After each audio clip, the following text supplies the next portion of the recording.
Hello students, আমি Nitish sir জ্ঞানজ্যোতি coaching সেন্টারের পক্ষ থেকে তোমাদের প্রত্যেককে জানাই স্বাগত। তো স্টুডেন্টস, আজকে আমি তোমাদের সঙ্গে যে বিষয়টি নিয়ে আলোচনা করব সেটা হচ্ছে সেকেন্ড সেমিস্টার মেজর সোসিওলজির আজকে একটা অতি গুরুত্বপূর্ণ টপিক নিয়ে আলোচনা করব। তো স্টুডেন্টস, ভিডিওটি শুরু করার পূর্বে তোমাদেরকে যেটা বলবো, যারা এখনো পর্যন্ত আমাদের অফিসিয়াল ইউটিউব চ্যানেলটিকে সাবস্ক্রাইব করেনি তারা অবশ্যই চ্যানেলটিকে সাবস্ক্রাইব করে দাও এবং পাশে থাকা বেল আইকন অল প্রেস করে বন্ধুদের সঙ্গে ভিডিওটি শেয়ার করো, যাতে নেক্সট টাইম থেকে কোনো আমরা ভিডিও আপলোড করলে তার নোটিফিকেশন তুমি সবার আগে পেতে পারো।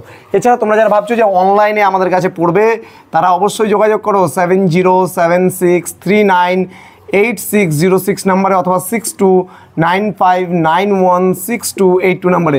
তোমাদের টোটাল কোর্স ফি রয়েছে মাত্র 999 রুপিস। এই 999 টাকার বিনিময়ে তোমরা পাচ্ছ মেজর,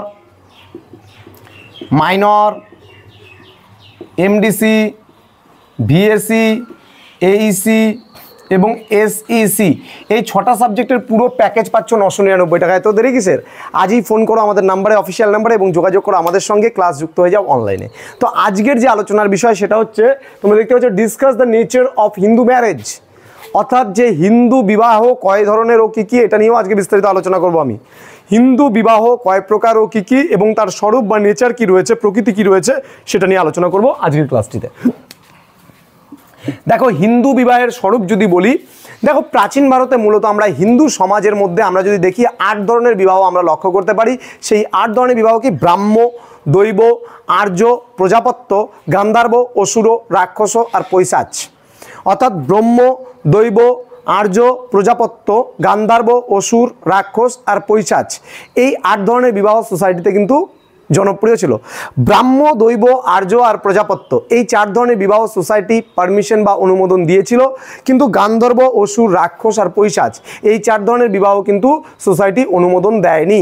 কিন্তু পরবর্তীকালে গান্ধার্ব বিবাহটাকেও কিন্তু সোসাইটি অনুমোদন দিয়েছিল, কিন্তু পরবর্তী যে একদম শেষের 3 ধরনের যে ম্যারেজ ফর্ম ছিল, অর্থাৎ অসুর, রাক্ষস আর পৈশাচ, এই 3 ধরনের বিবাহকে কিন্তু সোসাইটি কোনোদিনই সমর্থন করেনি, বরঞ্চ আজকের দিনেও সোসাইটি কিন্তু সমর্থন এটাকে করে না। তো আজকে তোমাদের বলে দেবো হিন্দু সমাজে প্রচলিত যে এই 8 ধরনের ম্যারেজ যে প্রাচীনকালে প্রচলিত ছিল, এই 8 ধরনের ম্যারেজ সম্পর্কে কিন্তু আজকের ক্লাসটিতে আলোচনা করব। তো স্টুডেন্টস, তোমরা অবশ্যই ভিডিওটি শেয়ার করবে তোমাদের বন্ধুদের সঙ্গে এবং তোমরা বলবে তাদেরকে সোশিওলজি ক্লাস জয়েন করার কথা। তোমরা জানো আমাদের প্রতি সপ্তাহে কন্টিনিউ ক্লাসগুলো হচ্ছে, সপ্তাহে 2টো করে তোমরা ক্লাস পাচ্ছ, মেজরের উপরে একটা লাইভ ক্লাস পাচ্ছ আর বাকি সাবজেক্টের উপরে একটা লাইভ ক্লাস পাচ্ছ, কিছু রেকর্ডেড ক্লাস তোমরা কিন্তু পাচ্ছ, মানে সেগুলো রেকর্ডেড আকারে। চলো শুরু করছি আজকের 8 ধরনের বিবাহের ফর্ম। তো প্রথমত হিন্দু বিবাহের স্বরূপ বা হিন্দু বিবাহের শ্রেণীভাগগুলো যদি দেখো, তাহলে সর্বপ্রথম ব্রাহ্ম বিবাহ। কি এই ব্রাহ্ম বিবাহ? মেয়ের বাবা, যদি কোনো মেয়ের বাবা যদি বেদজ্ঞ বা বেদ জানা কোনো পুত্রের কাছে এবং কোনো যোগ্য ভালো ছেলের কাছে তার কন্যাকে যদি সম্প্রদান করে, এই ধরনের বিবাহকে বলা হয় ব্রাহ্ম বিবাহ। আমি আবারও বলছি, বেদজ্ঞ মানে বেদ শাস্ত্র জানে এমন কোনো মানে তোমার হচ্ছে ছেলের হাতে যদি মেয়ের বাবা যোগ্য পাত্রকে যদি যোগ্য পাত্রের হাতে যদি নিজের মেয়েকে তুলে দেয় বা বিয়ে দেয়, তাহলে এই ধরনের বিবাহকে আমরা বলছি কি বিবাহ? বলছি ব্রাহ্ম বিবাহ। তো আশা করি বুঝতে পেরেছো। খুব সহজভাবে জিনিসগুলো, পয়েন্টসগুলো লিখে রাখো, পরীক্ষার সময় বানিয়ে খুব সুন্দরভাবে লিখতে পারবে। এবার বলতে পারো যে হিন্দু বিবাহের মধ্যে হিন্দু সমাজে প্রচলিত যে 8 ধরনের বিবাহ ছিল, সেই 8 ধরনের বিবাহের মধ্যে সবথেকে জনপ্রিয় এবং সোসাইটি থেকে সবথেকে বেশি প্রচলিত ছিল যেই বিবাহ, সেই বিবাহটা কিন্তু কি ছিল? সেই বিবাহ কিন্তু ছিল ব্রাহ্ম বিবাহ, মানে সর্বশ্রেষ্ঠ বিবাহ এটাকে বলতে পারি আমরা। তার কারণ পিতা কিন্তু সার্চ করে, পিতা খুঁজে একজন যোগ্য পাত্রী মানে পাত্রের হাতে কিন্তু নিজের মেয়েকে দিতে চায়। কোনো পিতাই কিন্তু চায় না যে একটা অযোগ্য, বেদ না জানা বা পড়াশোনা না জানা একটা মূর্খ গবগণ্ড ছেলের হাতে তার মেয়েকে তুলে দিতে। কেউ কি চায়? কেউ কিন্তু চায় না। তাহলে সবাই চায় একটা ভালো ছেলের হাতে নিজের মেয়েকে তুলে দিতে বা নিজের মেয়েকে অর্পণ করতে। তাহলে মানে সেই সময় অর্থাৎ হিন্দু সমাজে প্রাচীন যুগে প্রচলিত যে 8 ধরনের বিবাহ ছিল, সেই 8 ধরনের বিবাহের মধ্যে সর্বশ্রেষ্ঠ বিবাহের কথা যদি আমরা বলি, তাহলে সেটা ছিল কোন বিবাহ? ব্রাহ্ম বিবাহ। এবং এই ব্রাহ্ম বিবাহ কি? যোগ্য পাত্র বা বেদজ্ঞ পাত্রের হাতে যদি কন্যার বাবা যদি কন্যাকে তুলে দেয়, তাহলে কিন্তু এই ধরনের বিবাহকে আমরা ব্রাহ্ম বিবাহ বলছি। ক্লিয়ার? আশা করি বুঝতে পারছো। এখানে দেখো ব্রাহ্ম বিবাহ কি বলছে? মেয়ের বাবা যোগ্য বা বেদজ্ঞ পাত্রকে আমন্ত্রিত করে যদি বিবাহ দেয় বা বিবাহ সম্পন্ন করায় তাদের, তাহলে এই ধরনের বিবাহকে আমরা বলছি ব্রাহ্ম বিবাহ। ক্লিয়ার? নেক্সট হচ্ছে চলে আসবে দৈব বিবাহ। দৈব বিবাহ কি? এখনকার সোসাইটিতে তুমি যেটা দেখো, নর্মাল যেটা বিয়ে হয়, যেটা অ্যারেঞ্জ ম্যারেজের ক্ষেত্রে এখনকার সোসাইটিতে হয়, কি করে? বাবা মেয়ের সমস্ত খরচ, মনে করো পোশাক আশাকের খরচ, যেটা হচ্ছে ব্রাইডাল আউটফিট যেটাকে বলে, ঠিক আছে। তো ব্রাইডাল আউটফিট যেটা হয় তোমার হচ্ছে ব্রাইড বলতে গেলে আমরা সাধারণত কনে বুঝি, সেই কনেকে মানে বস্ত্র অলঙ্কারে সুসজ্জিত করে, বস্ত্র অলঙ্কারে সুসজ্জিত করে, হ্যাঁ, কন্যাকে যদি যজ্ঞ করতে জানা একজন পুরোহিতকে যদি সম্প্রদান করে, যেই পুরোহিত যজ্ঞ করতে জানে তেমন ধরনের কোনো পুরোহিতকে বস্ত্র অলঙ্কারে সুসজ্জিত কন্যাকে যদি মানে সম্প্রদান করে, তাহলে এই ধরনের বিবাহকে আমরা কি বিবাহ বলছি? দৈব বিবাহ বলছি। বোঝা গেল? খুব সুন্দর ফর্মগুলো ছিল। তাহলে ম্যারেজের ফর্মগুলো হিন্দু সমাজে খুব সুন্দর ছিল, বিভিন্ন ধরনের ম্যারেজ ছিল, খুব সুন্দর সিস্টেম ছিল। তো আমি পুরো সেমিস্টারে এখনও তোমাদের 2.5 মাসের ওপরে আছে, আমি প্রত্যেকটা ক্লাস তোমাদের সোশ্যোলজির পুরো সিলেবাস ওয়াইজ আমি প্রত্যেকটা বিষয় তোমাদের পড়িয়ে দেবো, যার জন্য তোমাদের চ্যানেলটিকে সাবস্ক্রাইব করে পাশে থাকা বেল আইকন প্রেস করে রাখতে হবে, নাহলে কিন্তু পরবর্তী ক্লাসগুলো তুমি হঠাৎ করে মিস করে যাবে। ঠিক আছে, চলো নেক্সট আমাদের আসবে আর্য বিবাহ। দেখো পয়েন্টসগুলো মনে রাখো। ব্রহ্ম বিবাহ মানেই যদি যোগ্য পাত্রের হাতে বা বেদজ্ঞ পাত্রের হাতে তার কন্যাকে যদি তুলে দেয়, তাহলে এটা হলো ব্রহ্ম বিবাহ। দৈব বিবাহ কি? দৈব মানে যজ্ঞ করতে জানা কোনো পুরোহিতকে যদি কন্যার বাবা কন্যাকে বস্ত্র অলঙ্কারে সুসজ্জিত করে যদি সম্প্রদান করে, তাহলে এই ধরনের বিবাহকে আমরা বলছি দৈব বিবাহ। এবার আর্য বিবাহ কি? গরু ও বলদ কিন্তু পাত্রের কাছ থেকে নিয়ে কন্যা সম্প্রদান করলে ব্যাপারটা কেমন? সাপোজ মেয়ের বাবাকে পাত্রপক্ষ বা পাত্র একটা গরু এবং একটা বলদ, মানে কোনো বইয়ে লেখা আছে 1 জোড়া গরু, আবার কোনো বইয়ে লেখা আছে 1 জোড়া বলদ। তো একটা গরু এবং একটা বলদ যদি দান করে, যদি সেখানে গরু বলতে আর বলদ বলতে কি 1 জোড়া গরুই আমরা বুঝাই।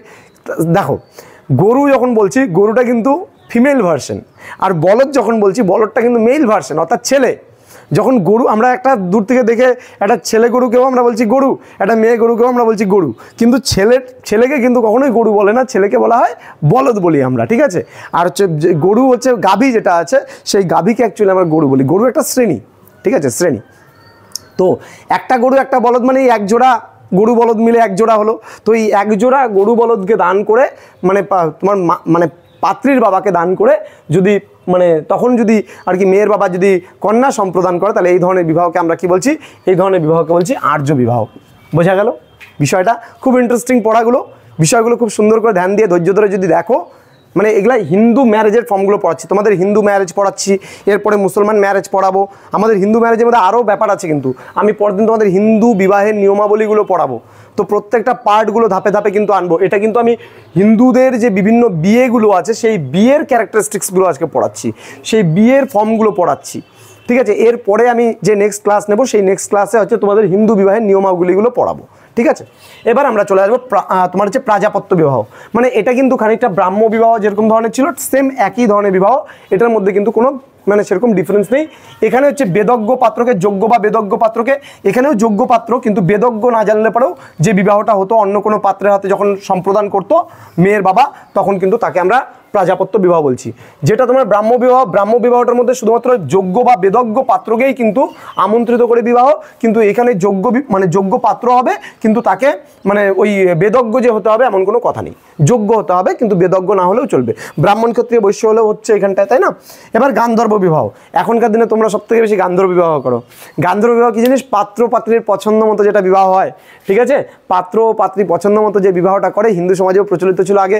যেমন মনে করো স্বয়ম্বর সভা বসতো, স্বয়ম্বর সভায় কী হতো, সেখানে একটা মেয়ে তার নিজের পছন্দ মানে অনেকগুলো বর আসতো, বিভিন্ন রাজ্য থেকে রাজকুমাররা আসতো, এবং রাজরানী কী রাজকন্যা কী করতো, একটা চেয়ারের মধ্যে বসে বা একটা সিংহাসনে বসে সে কিন্তু পাত্র নির্বাচন করতে পারতো নিজের বিয়ের জন্য, তাই না?